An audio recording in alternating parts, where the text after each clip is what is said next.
Previous videos में हमने एक नया चैप्टर स्टार्ट किया है रिप्रोडक्शन इन लिविंग थिंग्स, जिसके 2 पार्ट हम ऑलरेडी कंप्लीट कर चुके हैं। एसेक्सुअल रिप्रोडक्शन के बारे में हम पढ़ रहे थे, जिसका पहला टाइप है फिजन। बाइनरी फिजन और मल्टीपल फिजन के बारे में हम प्रीवियस क्लास में डिस्कस कर चुके हैं।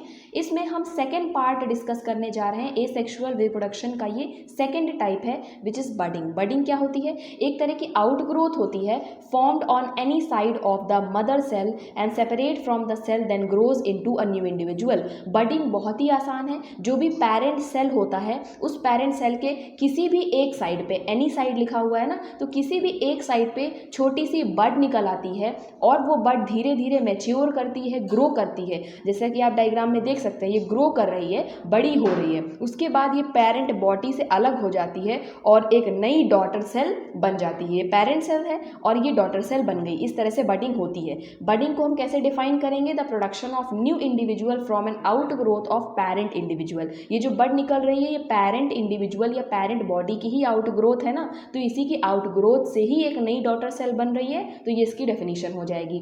एसेक्सुअल रिप्रोडक्शन बडिंग किस में होती है? हाइड्रा में और ईस्ट में बडिंग होती है। आप ध्यान रखेंगे, सभी एग्जाम्पल्स बहुत ज़्यादा इंपॉर्टेंट हैं। यहाँ पे डेफिनेशन ज़्यादा टफ नहीं है। फ्रेगमेंटेशन है, रीजेनरेशन है, बडिंग है, फिजन है, बाइनरी फिजन, ये सब काफ़ी ईजी हैं। आप 2 बार पढ़ेंगे, आपको इजीली याद हो जाएंगी। The thing is to remember the examples of these. ठीक है, एग्जाम्पल्स आपको याद रखने हैं।